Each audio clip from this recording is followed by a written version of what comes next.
ఓం శ్రీ సాయిరామ్. శ్రీమద్ భగవద్గీత 11 అధ్యాయంలోని 43 శ్లోకం గురించి ఈరోజు తెలుసుకోబోతున్నాం. సాయిరామ్.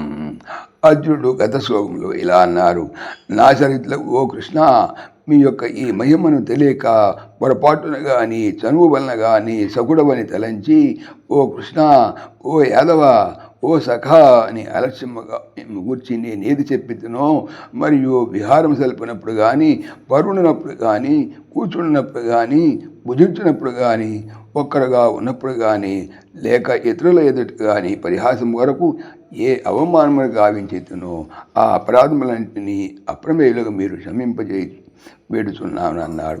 ఇక 43 శ్లోకంలో ఇలా అభ్యర్థిస్తున్నాడు: పితాసి లోకస్య చరాచరస్య త్వమస్య పూజ్యచ్చ గురుర్గరీయాన్ నత్వస్సమోచ్యభ్యధికః కుతన్యో లోకత్రయేప్యప్రతిమ ప్రభావ.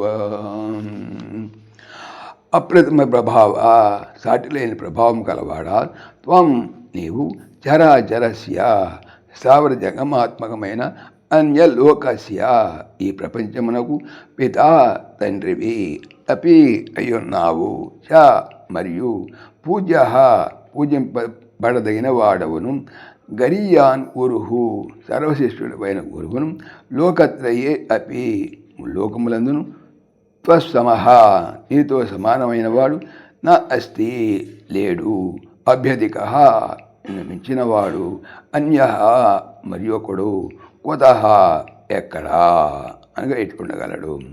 సాటి లేని ప్రభావం గల ఓ కృష్ణమూర్తి, మీరు చరచరాత్మకమైన ఈ ప్రపంచమునకంతకును తండ్రి అయి ఉన్నారు, మరియు మీరు పూజ్యులను సర్వశ్రేష్ఠునకు గురువులను అయి వెలచున్నారు.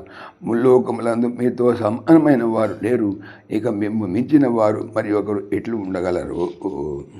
సాయిరామ్. జై శ్రీకృష్ణ. ఈ ఛానల్ సంబంధించిన పూర్తి వివరణ డిస్క్రిప్షన్లో చూడవచ్చును. జై శ్రీకృష్ణ. ఓం దేవకీ నందనాయ విద్మహే వాసుదేవాయ ధీమహి తన్నః కృష్ణ ప్రచోదయాత్. ఓం సర్వం శ్రీకృష్ణార్పణమస్తు. జై శ్రీకృష్ణ. జై జై శ్రీకృష్ణ. ఆత్మీయులకు మనవి, ఈ ఛానల్తో పాటుగా అనంత మహిమల శ్రీ సత్యసాయి అనే ఛానల్ మరియు భక్తి పరిమళ టీకా భాగవతం అనే భాగవత ఛానల్ను స్వామి నా చేత చేయించుతున్నారని మనవి చేస్తున్నాను. వీటికి సంబంధించిన లింక్స్ డిస్క్రిప్షన్లో చూడవచ్చు. జై శ్రీకృష్ణ.